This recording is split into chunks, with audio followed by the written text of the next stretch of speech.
గత 2 నెలల నుండి పడుతున్న వర్షాల కారణంగా పట్టణంలో గల చాలా చోట్ల ఏవైతే ఖాళీ స్థలాలు ఉన్నాయో వాటిలో నీరు చేరి దోమలు వృద్ధి చెందే అవకాశం ఉంది.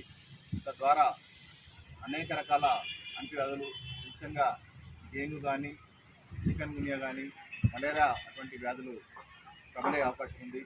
కాబట్టి పట్టణ ప్రజల యొక్క ఆరోగ్యాన్ని దృష్టిలో పెట్టుకొని, అదేవిధంగా జిల్లా కలెక్టర్ గారు, సిడిఎంఏ గారి గౌరవ చైర్పర్సన్ గారు, గౌరవ సభ్యుల యొక్క ఆదేశాల మేరకు ఈరోజు పట్టణంగా అన్ని వార్డులలో ఉన్న ఏవైతే ఖాళీ స్థలాలు ఉన్నాయో, ఎక్కడైతే నీరు ఎక్కువ కాలం అంటే సుమారుగా నెల కానీ 45 రోజులు కానీ నిల్వ ఉండే చోట అక్కడ దోమలు వృద్ధి చెందే అవకాశం ఉంది. కాబట్టి ఆ యొక్క దోమల యొక్క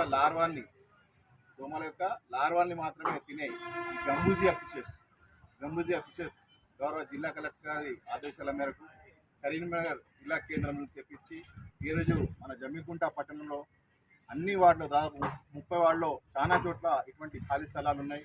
అన్ని చోట్ల నీళ్ళు నిల్వ ఉన్నాయి. కాబట్టి ఈ యొక్క కూడా ఖాళీ స్థలాల్లో నీరు నిల్వ చోట ఈ యొక్క లార్వాను మన యొక్క ఈ గంబూజియా ఫిష్ని రిలీజ్ చేస్తే అక్కడ ఎటువంటి దోమలు కూడా వృద్ధి చెందవు.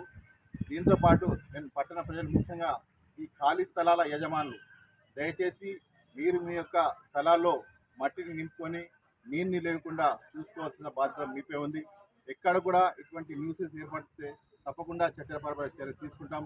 ఇప్పటికే చాలా ఖాళీ స్థలాల వారికి యజమానులకు నోటీసు జారీ చేయడం జరిగింది. రాబోయే రోజుల్లో ఆ స్థలాలను మున్సిపల్ ఆధీనం తీసుకునే అవకాశం కూడా ఉంది. కాబట్టి ఎక్కడైతే ఖాళీ స్థలాల యజమానులు ఉన్నారో వారందరూ దయచేసి మీ యొక్క స్థలాన్ని కాంపౌండ్ వాళ్ళు గేరప్ చేసుకొని అక్కడ నీరు నిలవకుండా మొరం కానీ మిగతా ఏదైనా మిగతా మట్టి కానీ వేసుకొని ఎక్కడ కూడా నీరు నిలిచి ఉండకుండా చూసుకోవాల్సిన బాధ్యత మీపై ఉంది. కాబట్టి ఖాళీ స్థల యజమానులకు నేను రిక్వెస్ట్ చేస్తున్నా, మరి హెచ్చరిస్తున్నా, దయచేసి మీ యొక్క స్థలాన్ని ప్రొటెక్ట్ చేసుకోండి. ఖాళీ స్థలాల్లో ఎక్కడ కూడా నీరు నిలవకుండా చూసుకోండి. అది మీ యొక్క బాధ్యత. అక్కడ ఎటువంటి అడ్డు వ్యాధులు పెరగకుండా దానికి బాధ్యులు మీరే అవుతారు. కాబట్టి మీ యొక్క ఖాళీ స్థలాలకి ప్రొటెక్ట్ చేసుకొని అక్కడ మట్టి కానీ దేంతోనైనా పూరించుకొని నీరు నిలవ ఉండకుండా చూసుకోవాల్సిన బాధ్యత మీపై ఉంది. దాంతోపాటు మన పట్టణంలో ప్రతి వారంలో 2 రోజులు అంటే శుక్రవారం మరియు మంగళవారం డ్రైడే పాటిస్తున్నాం. ఈరోజు కూడా చాలా వార్డులలో డ్రైడే పాటించడం జరుగుతుంది.